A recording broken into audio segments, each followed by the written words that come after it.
Yo guys, today we are going to be looking at 3 shots that you need to be able to do if you want to rank up quickly in Rocket League. You might be worried I'm going to be talking about stuff that is super advanced or specialty shots like this.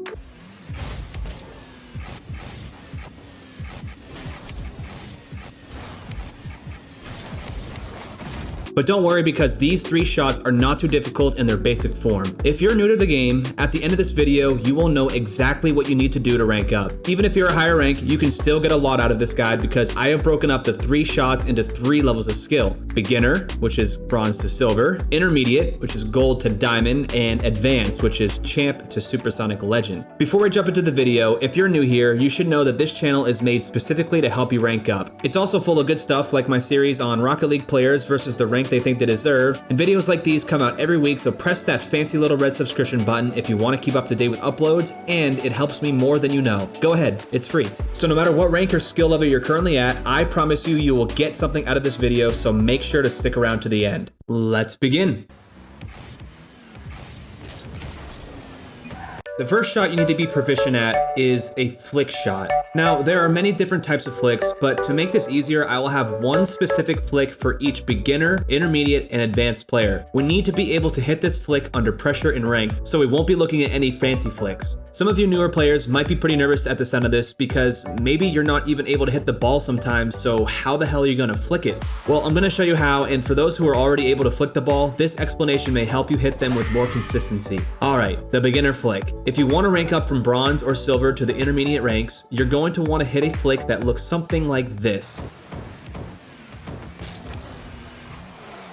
The best part about flicks is that you don't need to rely on teammates. That may sound weird if you're in 2s or 3s, but when it comes down to it, in order to rank up, you need to take control of the game. Flicking the ball is something you can do on your own, and at any point you have control. Control. Alright, this is actually way easier than you may think. The beginning flick is called the diagonal flick, and there are 3 basic components to flicking the ball every time. Number 1, you need to have the ball on the front half of your car, and it should be stuck to the hood, as in it's not bouncing at all, it's almost as if it's part of the car. Number 2, you need to boost right before you flick the ball in order to move the ball back towards the center of the car right before flicking it. And number 3, the car motion during the flick. These are in the order of how you need to hit the flick, so make sure to work on these in chronological order. Looking at number 1, the easiest way to get the ball stuck to your car is to hit the ball slowly in one direction, drive to the other side, and then slowly tap the ball without any boost. Boost under the ball and then watch this circle. Without using any boost and only using your drive button, if you put your car in the dead center, both front and back, left and right, and focus on that, you'll be dribbling the ball. Now for number 2, the boost portion of the flick, this is a little more involved, so pay attention. Get yourself lined up towards the goal and your car in the dead center of the circle. Once you do this, stop pressing the gas very briefly, and once your back tires fall out of this circle, press your boost button again until you're in the center of the circle. Repeat this as many times as you want to get comfortable with it. This is the control you'll need to flick the ball. And finally, the third part, the car motion. This is involved as well, but my controller layout should help you. First things first, get the ball on your head, let your wheels poke out the back of the circle like in number 2,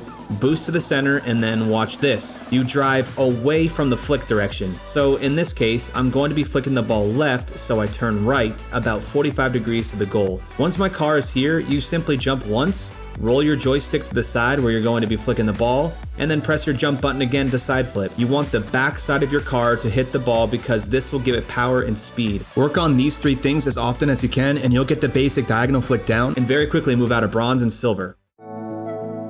Alright, that's the basic flick, but now we need to work on the intermediate flick. This flick is something you want to be able to do if you're in the gold to diamond range and should be your go-to flick while playing ranked. This flick is called the 45 degree, and it's slightly more difficult than the diagonal flick because it requires more speed and a better setup. Again, there are only a few components you need to worry about to execute this shot. Number 1, you're going to need a lot more speed, so you'll be boosting and potentially going supersonic for maximum power. Number 2, since you're faster, the ball position will be slightly more forward on your car. And for number 3, the motion of your car will look like this. You're going to drive forward with the ball on your hood, then you'll turn your car opposite of the side of the intended flick angle, and with air roll being pressed to help rotate your car a little faster, you'll drag your joystick from right to bottom left and backflip, which will send the ball forward off the front end of your car. This flick will help you outplay your opponents in the gold to diamond range. I even see some mid-level champions struggle with executing this flick, so practice this to get ahead of the curve. Okay, so the good stuff, the advanced flick. This is kind of a twist, but it is essential if you want to start to make outplays in the higher ranks of champ to supersonic legend. This is going to be very basic in the explanation. So the advanced flick is actually something you do before the flick. Here it is. You're going to not flick it. The advanced flick is advanced because you are not looking at the ball at all and your focus is only on the other players. The difficult part about this is you have to regain control of your car and the ball and be ready for another flick at a moment's notice. By being a higher rank, you should have pretty good car and ball control, enough so that you don't just throw the ball away so easily. This is especially helpful in 1s, but has a lot of positives in 2s and 3s. This may be kind of anticlimactic, but it's really effective. I did my final push from Champ 3 to Grand Champ with this as my focus because I stopped giving the ball away for free and started to make better plays. Trust me, work on this. Alright, our second shot that we need to be able to do if we are going to rank up fast is the chip shot. Listen up, boys and girls. The chip shot is the single most important ball control mechanic that you need to master. Without it, you're never going to be able to last in a high-speed game. Chipping the ball achieves these two things. Number 1, you don't leave the ground at all. Number 2, the ball gets a lot of power and height by only driving forward. To practice the chip shot, I have created a drill that is a spin on another popular drill. So get your butt into free play and prepare yourself. With the ball in the center of the map, drive around to the left or right, and then boost with all you've got and hit the ball into the sidewall. After this, you're going to round out, power slide, and use your athletic skill and depth perception to make the next hit. So you'll drive up to the ball, you'll time the bounce, and chip it back into the sidewall. Then you volley it until the end of time. That's it. That's the drill. Let me break this down for each skill level. For the beginners, we are going to do the setup the same, but our only objective is to chip the ball on the second bounce as many times as we can. If you are brand spanking new to the game, let the ball bounce 3 times before driving into it. As you get better, you want to add more speed because the faster you are going, the ball will be hit with more power and height. If you lose control completely, go ahead and reset the training with whatever keybind you have for it. Your goal is to get 3 to 4 quality chip shots in a row with the ball bouncing twice to 3 times before hitting it again. For my intermediate boys, we are going to need to do this with a lot more speed now that you're gold to the diamond ranks. You'll set up the same by slamming the ball into the sidewall, but you're going to need to quickly get into position because I'm not allowing any extra bounces before the next hit. This may be difficult for some, but your drill goals are here in the upper left of the screen, so you know what your target should be. Don't be afraid of making mistakes because the more you make mistakes, the better you're going to get. And for our advanced players, we need to get a little more involved. We are essentially going to be doing these powerful chip shots all over the field. To replicate a real game scenario, we will be doing this rounding out motion that will ultimately increase our power and speed of each hit, but also increase the difficulty and timing of the shots. To challenge you even more, we are going to want to hit the ball 15 times in a row with quality chip shots. Remember, we never have to leave the ground. To add even more difficulty, try to alternate the type of chip shots by doing 1 high chip shot and then 1 low chip shot.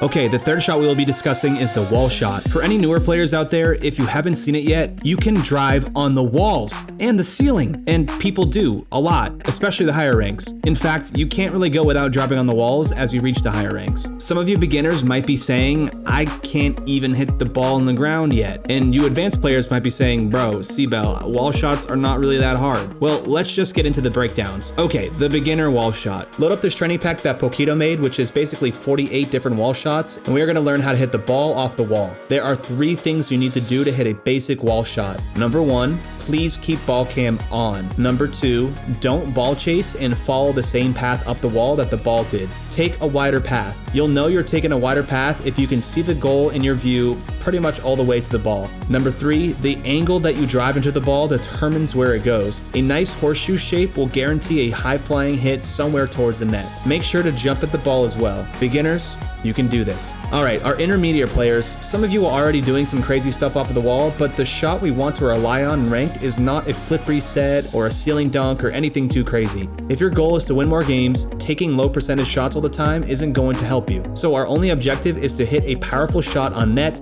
or above the net. This shot will either result in a goal or force a save from the other team, or in other words, pressure the other team. If you want to go for something fancy, realize that you're also risking potentially winning that game. High risk, high reward. Alright, and our advanced wall shots. At these higher ranks, a standard wall shot is most likely going to be blocked. In fact, you may even just give the ball away, which is bad. So we do have to get a little fancy on our shots, but we still want to hit something that is reliable and effective. Something I've seen work a lot in higher ranked lobbies is the air dribble off the wall. At an advanced level, setting up the wall to air dribble isn't really that difficult anymore, but if you make this your go-to shot off the wall, your team is going to score more. Something that is absolutely essential at the high ranks is maintaining possession. Air dribbling does that perfectly. If you end up having a great air dribble, you will score. And if you have a bad air dribble, at the worst, you can almost guarantee a 50-50, and a 50-50 on the opponent's side of the field might be really good for your team. I know it's not a musty flick into a double tap or anything, but we are talking about ranking up here, so the air dribble might be the way to go. Okay everyone, those are the 3 shots and you better get to work. Now's the part where you help a dude out and click the like button on this video and maybe leave a little comment about the new season and free to play. Subscribe to the channel for more videos, but for now, I recommend you go check out this video where I trick Twitch streamers into 1v1ing me. Later!